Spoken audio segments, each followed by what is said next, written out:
కేసీఆర్ గారు ఒక policy decision తీసుకున్నారు, నేను కాళేశ్వరం ప్రాజెక్టు కడతా, దానికి ఇన్ని డబ్బులు ఇస్తా అని.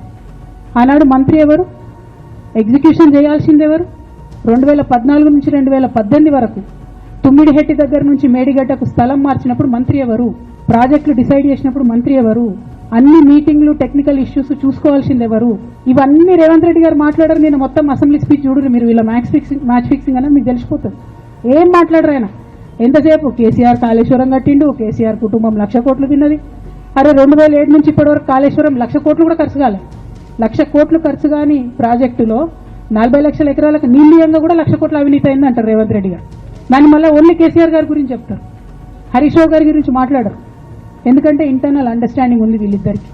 నేను రామన్నను ఒకటే రిక్వెస్ట్ చేస్తున్నాను, అన్న ఇవాళ మీతో బాగున్నట్టు వాళ్ళు నటించవచ్చు, హరీష్ అన్న కావచ్చు, సంతన్న కావచ్చు, కానీ వాళ్ళు మన మంచి కోరుకునే వాళ్ళు కాదు, వాళ్ళు తెలంగాణ ప్రజల మంచి కోరుకునే వాళ్ళు కాదు, వాళ్ళు కేసీఆర్ గారు మంచి కోరుకునే వాళ్ళు కాదు.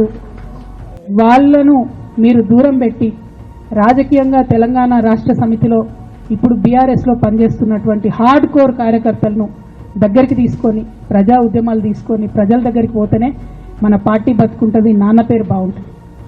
ఇవాళ నాన్నకు సిబిఐ అనేటటువంటిది వచ్చిందంటే అది కేవలం హరీష్ రావు గారు, సంతోష్ రావు గారి అవినీతి వల్లనే వచ్చిందని మళ్ళొకసారి నేను గంటాపదంగా చెప్తున్నాను. ఇంకా గమ్మత్ ఏంటంటే ఇదే హరీష్ రావు గారు వాళ్ళ ఫాలోవర్స్ అంతా నిన్నటి నుంచి చెప్తున్నారు, హరీష్ అన్న చాలా కష్టపడ్డాడు, డే 1 నుంచి ఉన్నాడు అని. డే 1 నుంచి లేడండి, చాలామంది రిపోర్టర్లకు తెలుసు, సీనియర్ రిపోర్టర్లకు. డే 1 నుంచి లేరు. పెద్దసారు టీడీపీ నుంచి బయటకు వస్తుంటే మామయ్య మనకెందుకు, డిప్యూటీ సీఎం మనం ఎందుకు రాజీనామా చేయాలి, ఈ ఉద్యమం ఏమవుతుందో, ఈ పార్టీ ఏమవుతుందో మనకు రిస్క్ ఎందుకని ఆనాడు ఈనాడు పేపర్లు వచ్చింది. 1,50,00,000 రూపాయలు తీసుకొని వ్యాపారం చేసుకుందామని హరీష్ రావు గారు ఎక్కడికో పోయిందని కూడా వచ్చింది. కటింగ్ కోసం దొరికినప్పుడు ఎప్పుడో ట్వీట్ చేస్తుంది అన్నీ. బీఆర్ఎస్ పార్టీ ఆనాడు టీఆర్ఎస్ పార్టీ పెట్టినాక 9-10 నెలల తర్వాత వచ్చింది హరీష్ రావు గారు. డే 1 నుంచి లేరు. నమ్మకం లేకుండా ఆయన పార్టీ నిలబడుతుందో ఉంటుందో పోతుందో.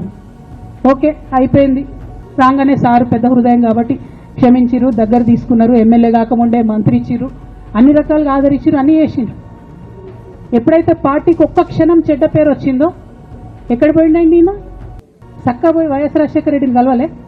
మీ అందరికి గుర్తులేదా ఆ ఫోటో? సీనియర్ నాయకులందరికీ నేను పెద్ద ట్రబుల్ షూటర్ అంటారు. ట్రబుల్ షూటర్ కాదు, ఈజ్ బబుల్ షూటర్. ఆయన ఏంటంటే ట్రబుల్ ఆయన్నే క్రియేట్ చేస్తాడు, చేసి నేనే సాల్వ్ చేసినట్టు నటిస్తాడు. కేసీఆర్ గారు, కేటీఆర్ గారు, నేను, మా కుటుంబం, మాది రక్త సంబంధం.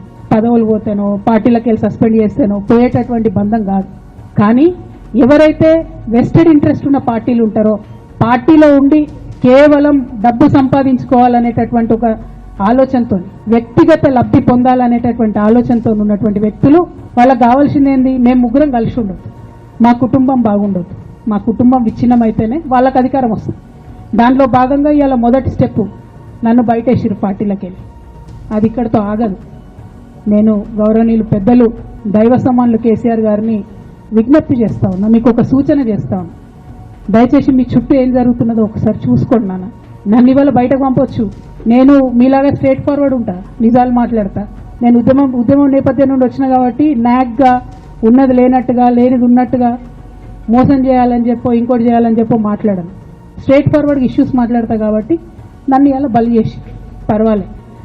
కానీ రేపటి నాడు ఇదే ప్రమాదం రామన్నకు కూడా పొంచుంది, రేపటి నాడు ఇదే ప్రమాదం మీకు కూడా పొంచుంది. అల్టిమేట్గా బీఆర్ఎస్ పార్టీని హస్తగతం చేసుకోవడానికి జరుగుతున్నటువంటి కుట్రలో భాగంగానే ఇవాళ నన్ను ఎలిమినేట్ చేయడం జరిగింది.